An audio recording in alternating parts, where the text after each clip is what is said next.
Um, Today's topic is about computational challenges in advancing earth sciences. And our speaker today is Ariel Tinto from BSC, the Barcelona Computing Center.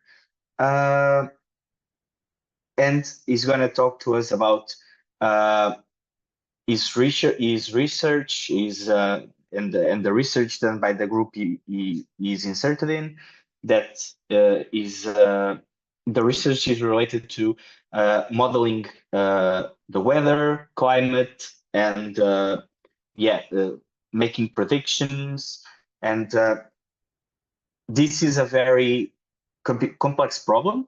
Obviously, the weather and climate is a very complex problem, and it requires a great amount of computing power and lots of high performance computing techniques.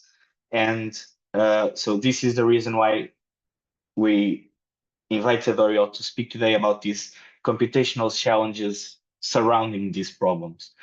And just some notes.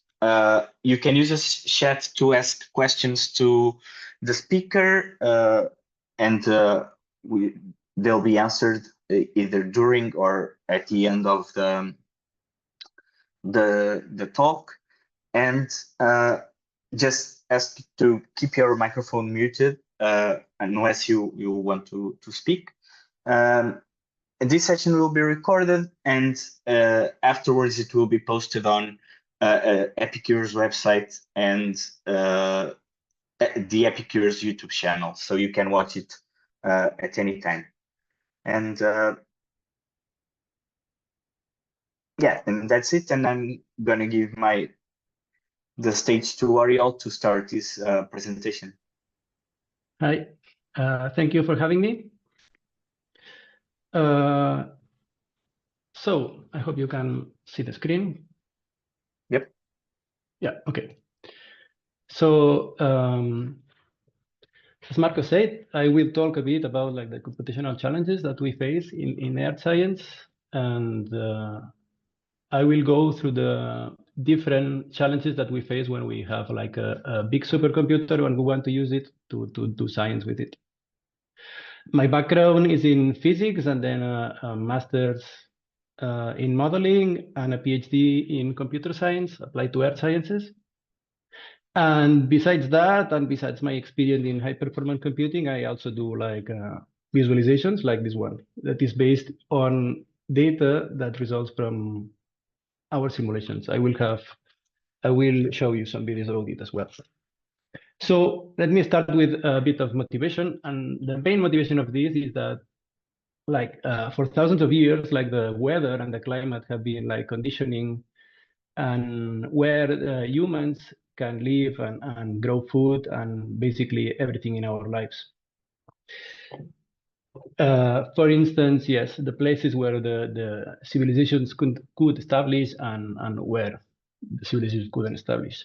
And now that we are in our warm homes and we can buy the food in the supermarkets, it's less clear that the weather and the climate have that much influence on us. But from time to time, there are events like what happened in Valencia, near where I live, a few months ago, that these events remember us that, well, we are quite conditioned by that. And another important issue that I would like to mention is that some of you maybe know what this means. This is a graph that shows the global temperature of the Earth from the last 150 years, more or less. And basically, what we have here is that basically we are in a global warming situation, and it's pretty important, and it will have pretty important consequences for us. So because it had a very huge impact in our human existence, and because it will have a big impact in the future, it is clear that understanding the processes that drive the weather and the climate and all these things has been pretty important. But it is true as well that some of these things that happen have been really challenging with using the methods that we had a few decades ago. For instance, it was yeah, there's some popular wisdom about if it's about to rain, if it's not about to rain. But when we face with certain things, it is clear that okay, these methods were not useful at all. And something big happened last century that changed everything. Was basically the appearance of computers. This is like a picture of one of the first computers. And that changed many things, including the earth sciences, because previously it was like impossible to make experiments in a classical way with the earth system, and it was basically impossible to make meaningful predictions for the future. And that changed because with computers, it was possible to like make experiments with virtual Earths and like help us using mathematical methods and computers allowed us to simulate what happens to the Earth system when we do that. And to do that, basically, in a nutshell, what we do is like we divide our domain in cells and we compute differential equations on each one of these cells and the interactions with the neighbors, and knowing the physics and modeling properly the system, we're able to simulate how these systems evolve in time. And let me show you a very short example with some results that we have. This is from Destination Earth, and basically it's like the state of the art on climate prediction right now. In the bottom part, we have like what we are able to produce now, and in the upper right part, we have like what used to be the standard, or what is already the standard in climate simulations, which is resolution of 1 degree and spatial temporal resolution of like 6 hours or so. So we can see that there's a huge difference between what was possible only a few years ago and what is possible today using the available supercomputers that we have. Later on this presentation, I will show you a longer video on these results. And talking about challenges, I would like to mention something before starting with the specific challenges that I think it's pretty important for all the challenges that we face. And I would like to start showing this image. I don't know do you know what this is, but it's basically like a visualization of a Lorentz attractor. And why I show that? Because one of the funny things that was discovered when the first like weather simulations happened was discovered by Lorentz doing a weather simulation in which he tried to reduce the number of digits that he was using to initialize the simulation. And when he did that, he realized that the end results were completely different than what he got before. So he discovered that there was a huge sensitivity to the initial conditions. And that discovery that was like due to doing things in a simulation, trying to save time in a simulation, led to the chaos theory. And basically, when we deal with this kind of nonlinear systems, we have something like, in this example, here we have a double pendulum, but it's not a single double pendulum. Here we have like hundreds of different simulations happening at the same time. And we can see that as the time goes by, like the different trajectories start to diverge. Let me show you the same thing, but using a different system. This is like what it's called a Lorentz system. And here we have the same. We have many trajectories that start from almost the same spot and evolve in time. And well, in the beginning, most of the trajectories follow the same path, but after a certain point, we can start to see that, well, things that started basically being the same thing start to diverge, and the results start to go in different trajectories. And this is very important because when you simulate this kind of nonlinear systems, after a certain point in time, you cannot expect to have the specific state of the system. And then you need to start talking about probabilities instead of this will be in one way or the other. For instance, this is like the distribution of the different simulations happening here. And why is this important? This is important because, for instance, if you do a weather simulation and you don't consider doing more than one simulation, but a single one, what can happen? It can happen something like what happened in the UK in 1987, that a huge storm that like basically turned down 15 million trees and ended up with like about 20 people dying. This huge storm was completely unseen by the forecast like the day before. And why was that? Well, it was because at that point, there was only a single deterministic forecast that was only considering like one of the possibilities.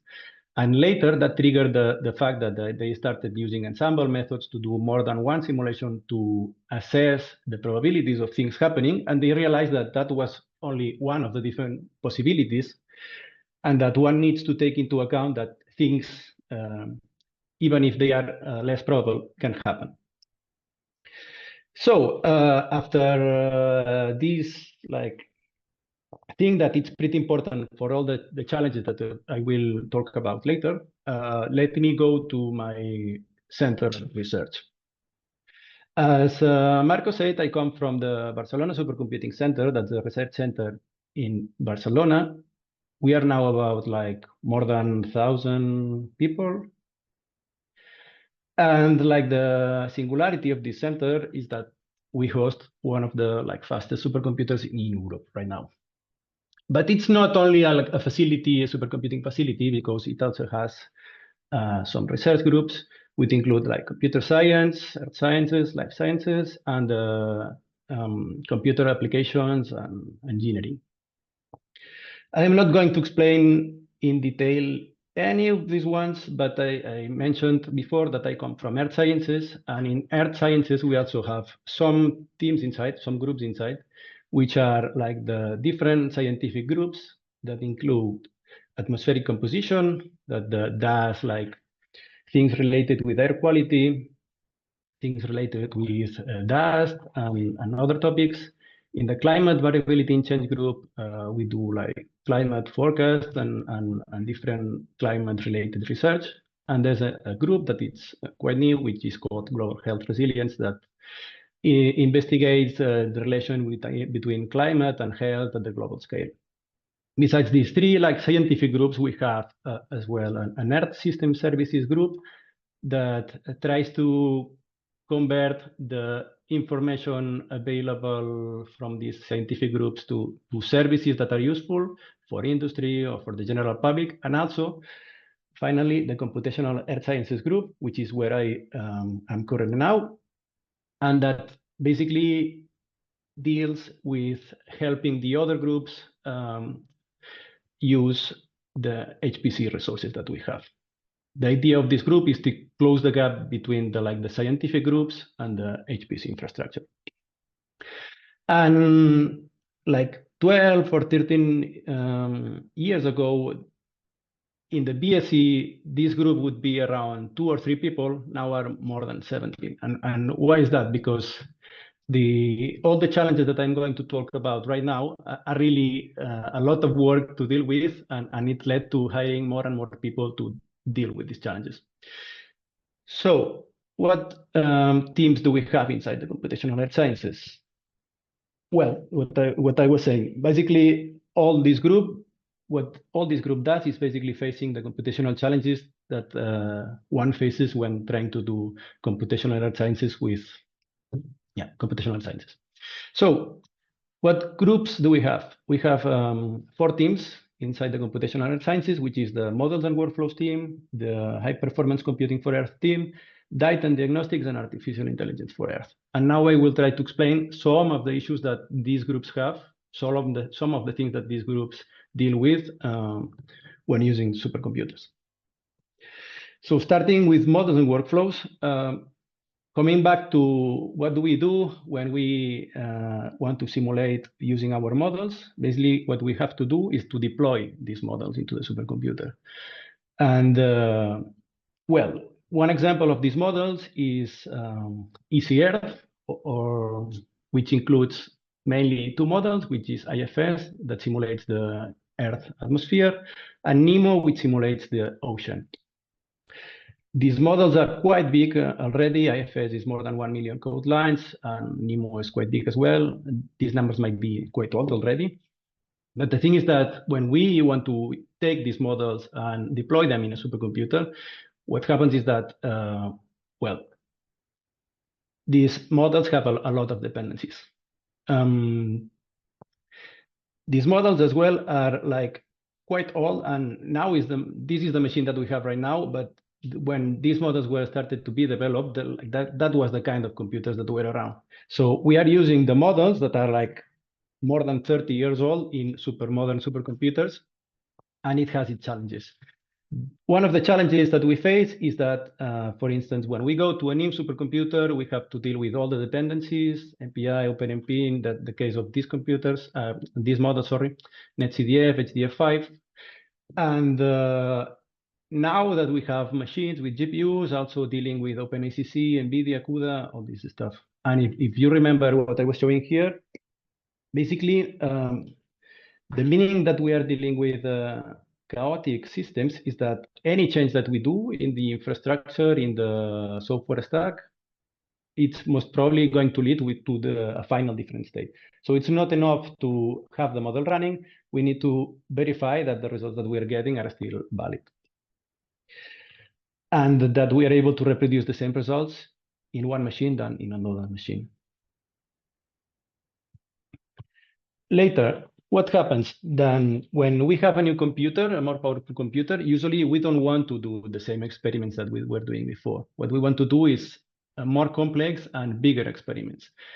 And that means that we end up doing a lot of simulations and a lot of steps processing the data that are not easy to handle by hand. Well, in fact, it would be impossible to handle these experiments by hand without making a lot of human error. And we put a lot of effort on developing tools to help with that. One of those is AutoSubmit. AutoSubmit is like a workflow manager tool that helps us like handle these climate workflows.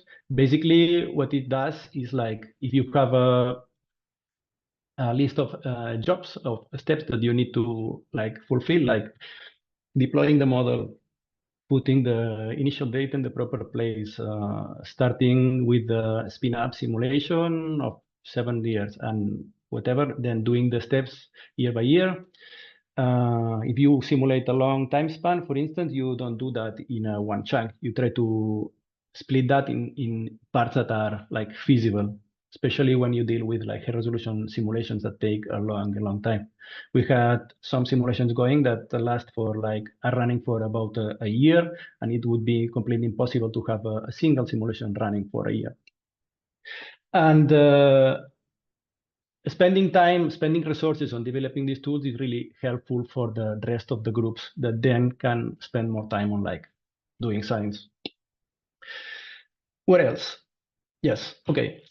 Now that we explain a bit the issues that we have, it's basically deploying the model, dealing with the complicated workflows. We can go to the next team, which is like HPC for Earth Sciences, which is the group in which the team in which I am. And basically the idea is that, well, once we have the model running, it doesn't matter how many resources you have if you don't know how to use them. And basically, it's not that straightforward to get the performance of the machine straight away.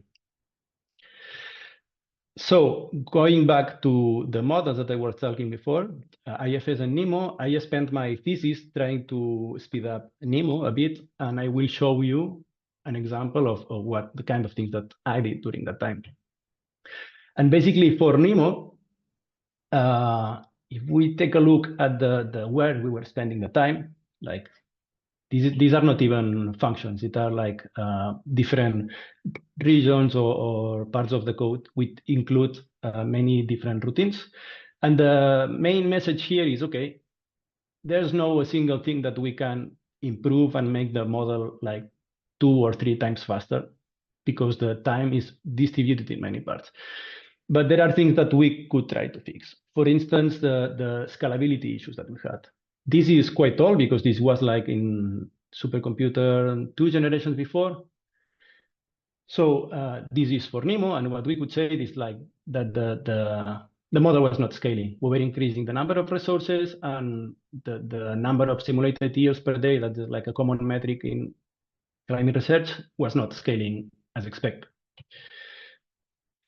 And we could see that at some point, it is worth to increase a bit like the cost of the simulation. If you are saving a lot of time, it might be interesting, but it makes no sense at all when you are not getting any benefit from using more resources. So with that, we tried to understand what was going on. And one way of doing that is like comparing what time does every part of the code take when I use a single node? How much time does it take when I use a lot of nodes? And basically, whatever is on the top diagonal, it means that it scales bad. And the higher it is, the worse it scales.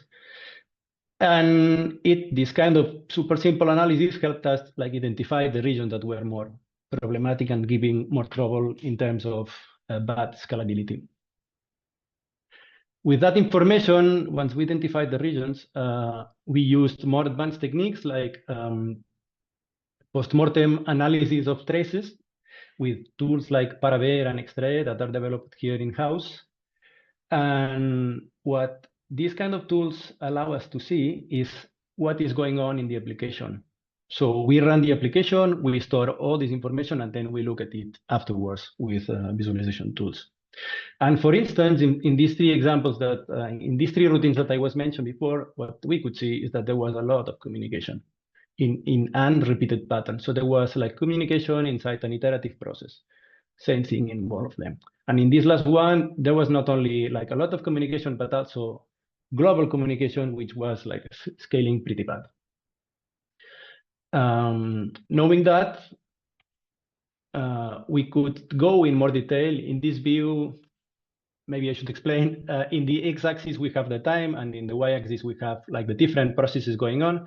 Here in blue, we could see like things that are computation, and all these other colors here are things that are more related with communication. And these lines here correspond to single MPI messages. So in this specific region, we could see that we were spending much more time like communicating things than computing things, which is bad. And yeah, we could see that there was this pattern. And with it, we identified that there was like 7 consecutive interchanges with the neighbors, and we managed to make a new routine that could merge these things and divide by 7 like the number of messages that we needed to send. This worked quite well. We could improve like the throughput by almost 50% and make things quite faster. Another example, this thing allowed us to like go faster, even if because the communication was the main bottleneck. And even if we only fixed few places here, we managed to improve the scalability and then the performance.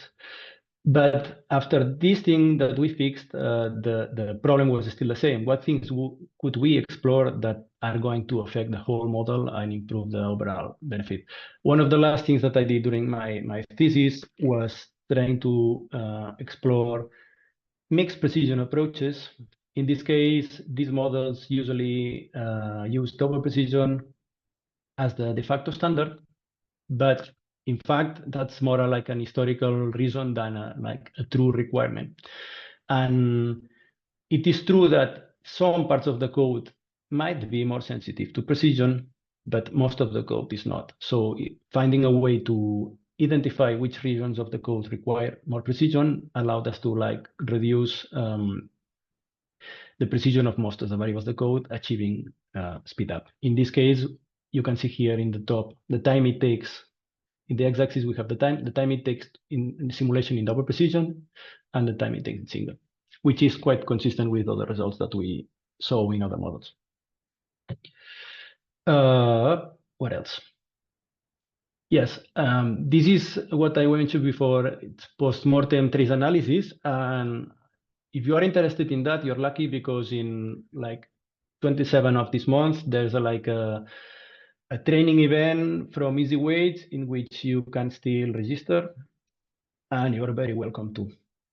I think that the registration closes like the day 20 or so, but it is very interesting for people interested in performance analysis. So continuing with it, Other things that we do, for instance, these cowpot models like ECR that includes like different components, the air, the atmosphere, the ocean. There are different ways of coupling these different systems, but in ECR it is done using OASIS, which is a coupler that allows the different models to interchange information in the boundary, what happens at the sea surface, for instance. The thing is, with OASIS, when we execute these simulations, we use different binaries for the different components. And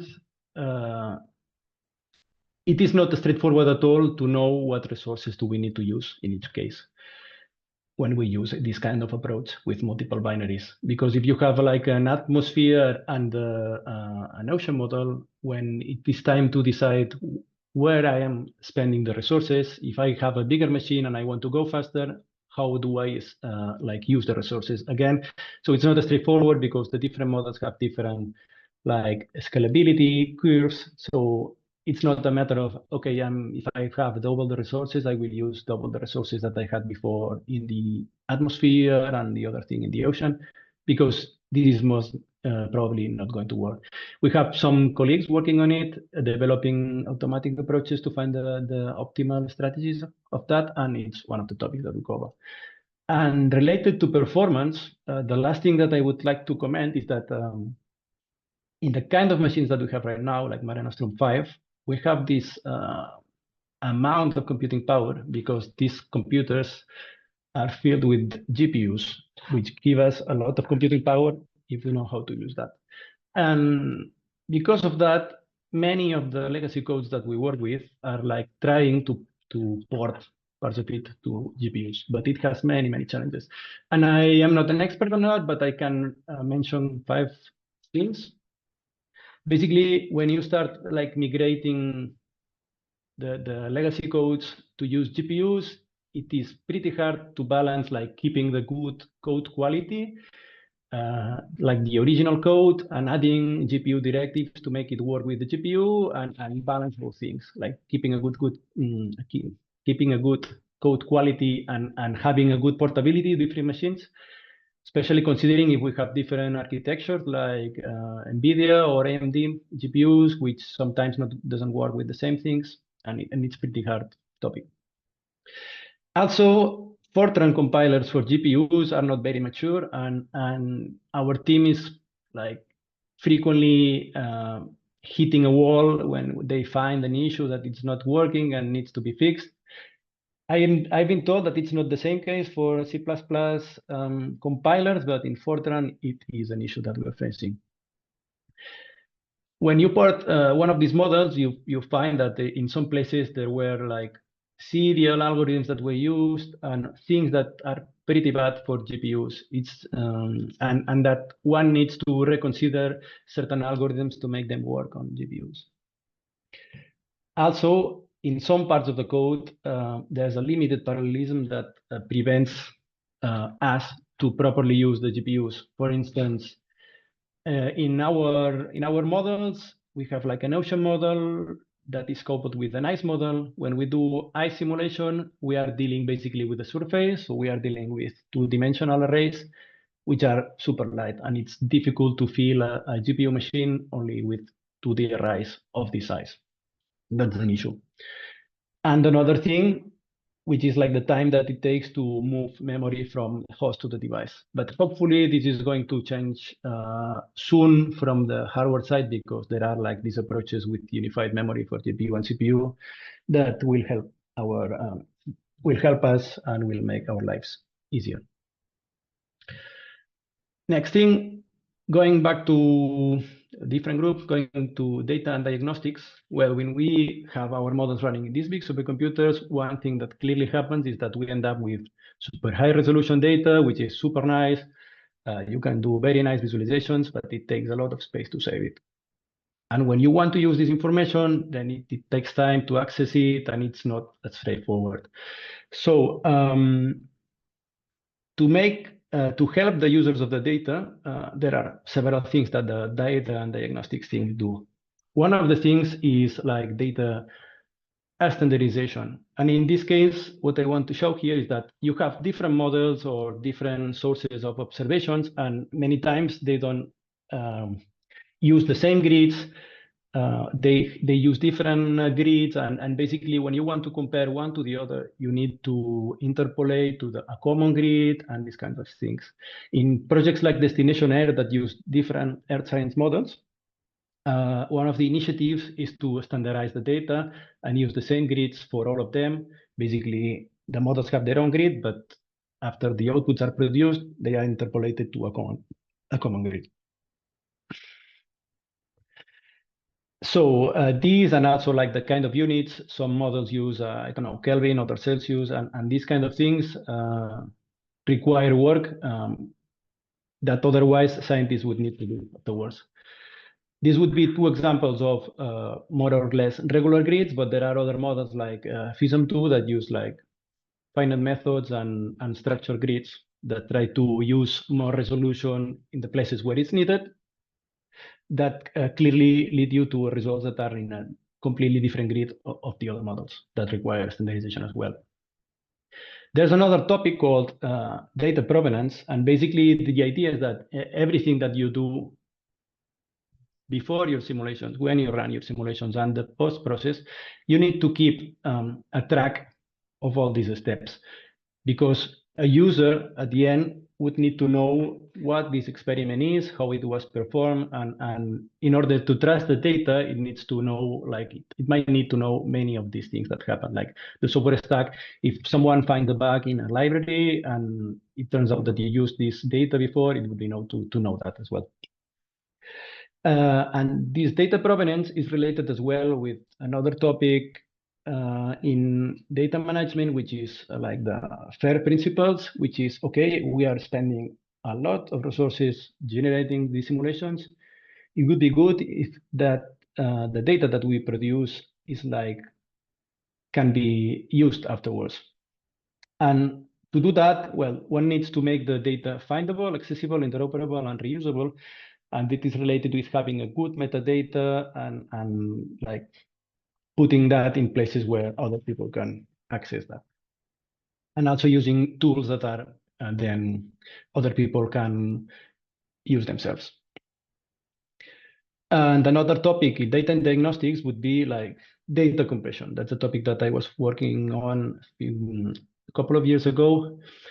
The thing is, these datasets are super huge, and another thing that it's important in our field is that many of the variables that we store, like let's say temperature or humidity, these are quantities that have some uncertainty.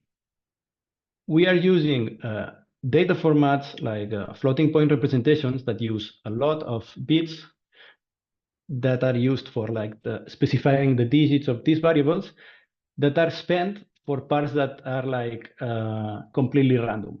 So basically, we are using a lot of resources to store information that's completely useless. There's solutions to that, like using lossy compressors, and there are already many powerful lossy compressors available, but they are not very used in our community. That would be one example. In here we can see a visualization made with using like the altitude and the sea level. And we can see that, okay, we can compress the data several, well, an order of magnitude, more than an order of magnitude, and still get basically the same things. But yeah, the issue with lossy compression is that you need to take care because you can go too far and destroy results. If you are interested on this, I published a paper recently where I discuss some of these things. Going to the last group, which is the group that I am less familiar with. One of the issues that they face, I've been told, is that is the opposite of having legacy code. The issue with AI for earth sciences is that there's a ton of new things coming out every day, and it's really difficult to keep up with the things. For instance, we are using NEMO and IFS that are like 30-year-old models.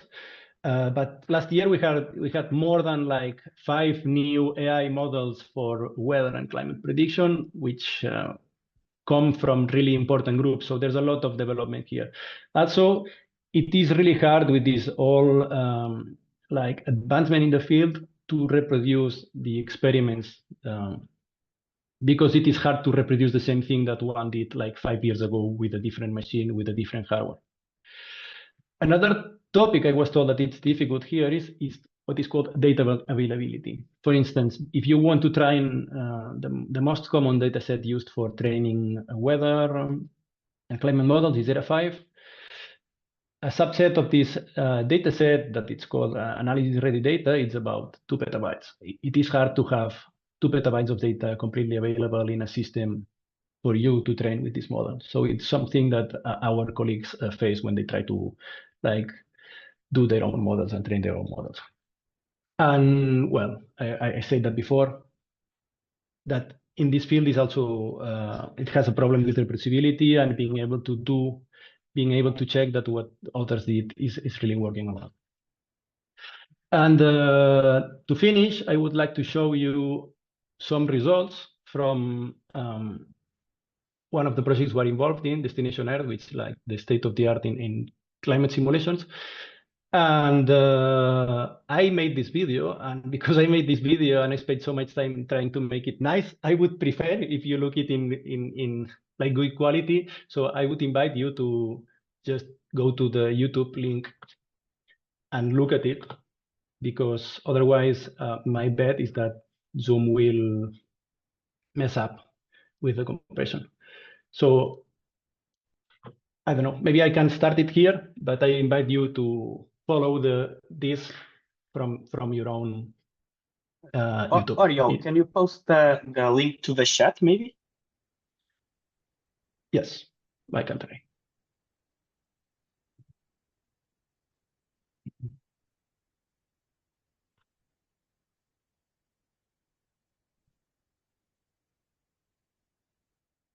Thanks. So I wait like 15 seconds and then I will start, because I will try to explain you what you're seeing during the video. It's like 10 minutes long.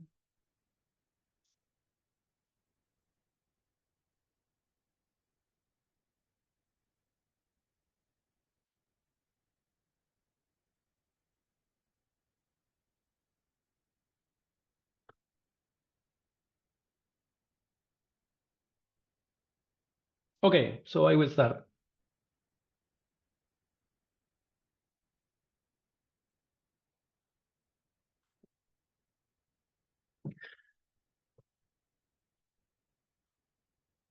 These are outputs from our Destination Earth simulations. In this case, it was run on Lumi because Mare Nostrum was still like on deployment. Here, basically, we are saying the clouds. Here, the speed of the video is quite high, so we have hourly data and we are using 24 frames per second, which basically means that every second we have 1 day of simulation. That's why like all the like typhoons move that fast.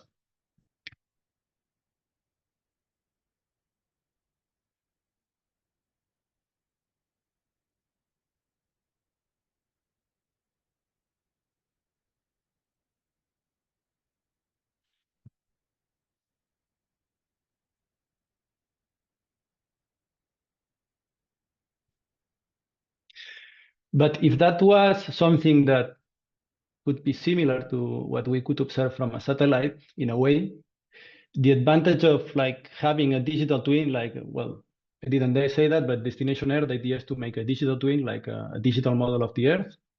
The advantage of having a digital twin is that we can observe much more. We can get information with things that it's impossible to observe from space, for instance.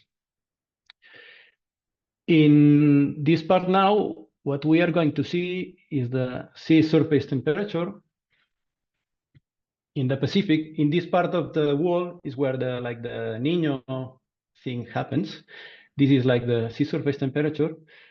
And here, the speed is much faster than what we were seeing before. Here we're having like 24 days per second. So basically almost a month every second. And what we can see is how we go from El Nino event, which it had like quite warm temperatures in the Pacific, to La Nina event, which you can see now this blue temperature thing going in. Staying with the ocean, what we can see here is like the currents. This thing that you can see here is like the Gulf Stream that brings temperature from the equator to the northern part of Europe. Here we are seeing two things at the same time: the temperature in the color, like red means warmer, blue means cooler, and the brightness represents how fast the water is moving.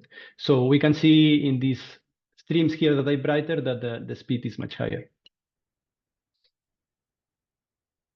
We can see these nice eddies forming here, for instance, in the South Africa.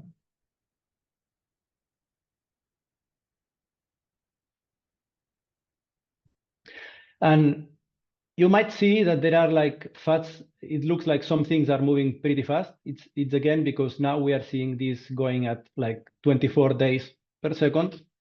And all this noise that we can observe is due to the atmosphere, the storms going on here, that because the storms move, the atmosphere move much faster than the ocean. Well, it looks like noise here. And especially here in this like part of the world, this part of the Pacific, you might see some like really fast things going on. These are like typhoons that are like absorbing energy from the surface of the sea, bringing it to the atmosphere, and it leaves like a mark. It leaves like the path that can be observed.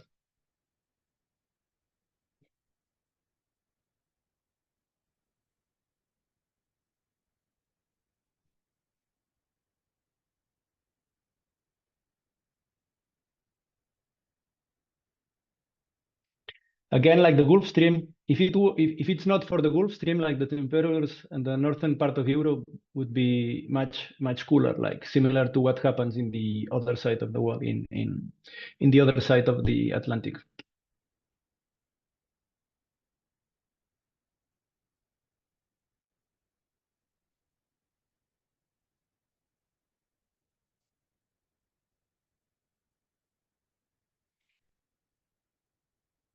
Here we can see like the wind, and on the surface we can see the temperature. And you can, in the left part, this is like the Himalayas region, which shows like really cold temperatures.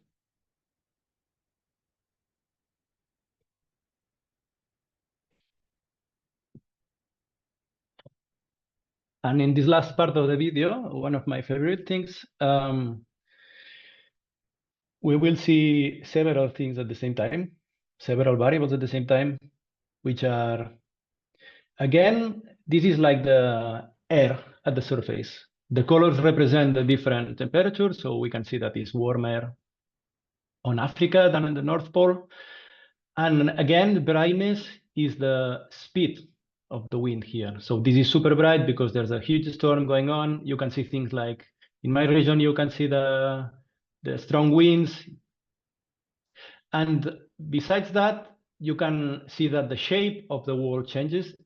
For that, we used like the surface pressure. So basically you can see like the pressure waves going on, like this thing here. And you can see like the heartbeat of the Earth, like the daily cycle warming Africa, for instance, or India. Or even if you look at the Himalayas, you can see how the pressure changes, and it looks like a beat. And I want to remind that all this is coming from real simulation, so simulation data. So this is not made for the video. This is taking the data from our simulations and trying to make something nice with it.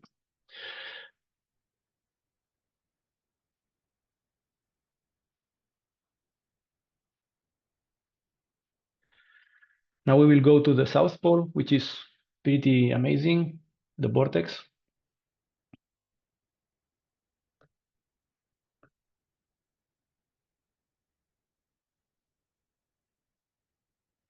And if you might see these things that resemble little drops, these are like storms that are like forming and and going down every day super fast, that scale.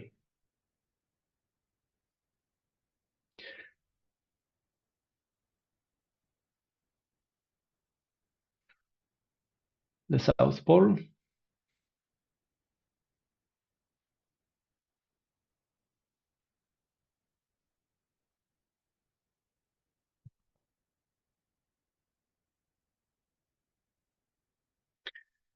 And here, something that it's pretty nice to see is like the fronts going through North America and reaching Mexico. That probably would be like strong cold waves that bring air from almost the North Pole to the South.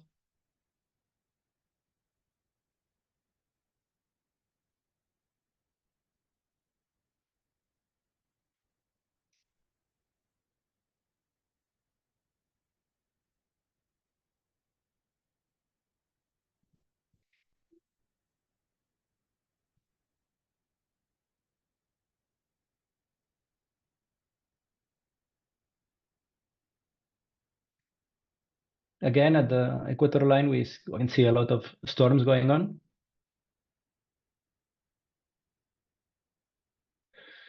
And yeah, basically, it is pretty nice that our simulations come alive and that the things that we work with, working in performance usually is not super gratificant, but it's super nice when you can see that what we do at the end, it makes a difference, and nice. And that's the end.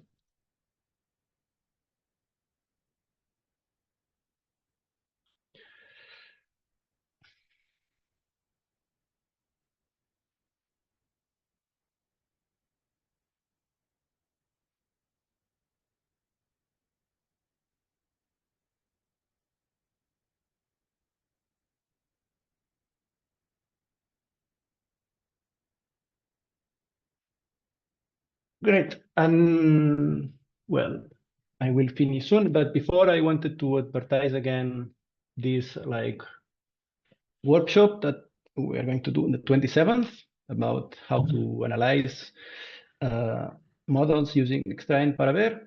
And another thing that I would like to advertise is that we have few or a lot of job offers at our institute. You can easily find it in psc.s. We have like 85 open positions right now, and especially in our department, I think we have 8. And I've been told that we have like 2 positions that it would be really nice if we can fill that are, well, again, if you want to contribute to something related with climate change that can help us like have a better future, hopefully. These are the 2 positions that are basically related here with co-design. So if someone with like computer architecture background would like to contribute to climate research, that would be great. We have 2 positions related with, yes, co-design with risk architectures. And I think that that's all. So thank you. And I'm open to any questions that you might have. Thank you, Ariel. Very nice presentation. So, any questions?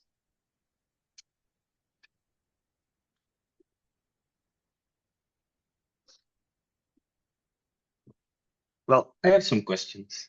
Do you use in situ visualization techniques? That's something that we are going to explore. Somehow, yes, because we don't need to leave the machine right now. So in fact, to do this video, I used Mare Nostrum 5 with the GPU cluster and Blender, which is an open source tool. Mm-hmm. And we didn't, so we ran the simulation there. We can run the visualization there, but we are not doing that on the same time for now. Although in these projects, like Destination Earth, we're exploring techniques like data streaming, which means that you have an application and you're going to use the data, you can do that while the application runs. Otherwise, you are not going to do that because you are not going to save everything because it's far too much data to store. So I can see that something like that going on for visualization and also for this kind of videos as well. Yep. Maybe this question, maybe you get asked this a lot, but Otherwise, right the data is not going to be now, or all the data is not going. Yeah, I'm sorry, I think you froze. Can you hear me?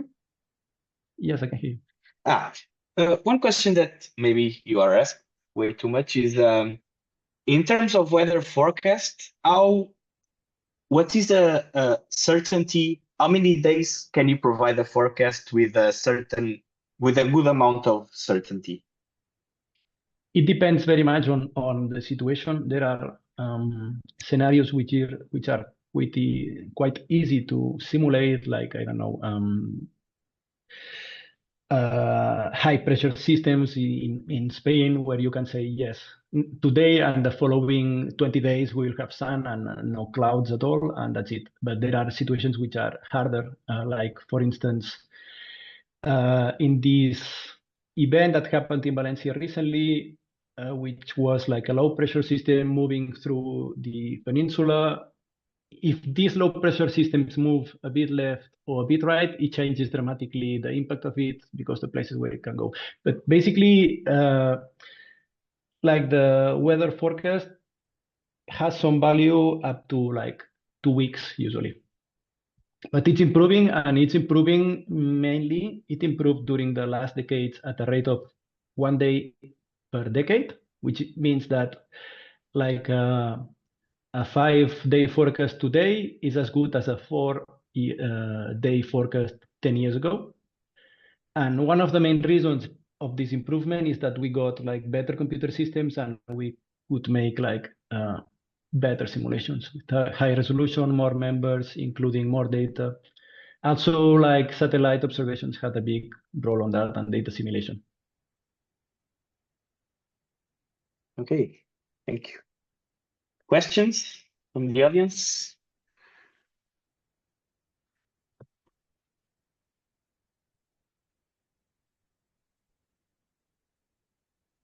There's a question in the chat.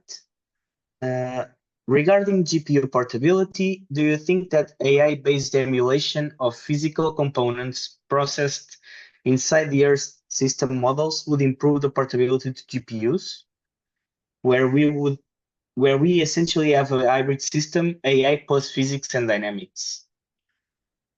Yeah, I'm pretty sure that in the future, if the models are not replaced completely by AI models, hybrid approaches can be very useful for sure, because something that happens with the kind of models that we use is that you have a grid, and there are things in the reality that happen at scales that are smaller than the grid. So, for instance, like, the clouds are not properly resolved in the usual weather models because the resolution is still too big. And you need to account for this phenomena, and the models use like what it's called parameterizations, which is basically trying to explain things that we cannot explicitly simulate in the scales that we have. And for these kind of things, it's clear that it makes complete sense to try to use AI-based things. And if this will improve portability, sure, because then you have something that you can run on the GPU while you are doing other things. So I see that it will be easier to use the GPU infrastructure using this kind of models than the current ones, I would say. Yeah, just because AI is very optimized for GPUs, right? Yeah, well, basically all the boom in GPUs now is fueled by like the AI hype and all this. Exactly. More questions?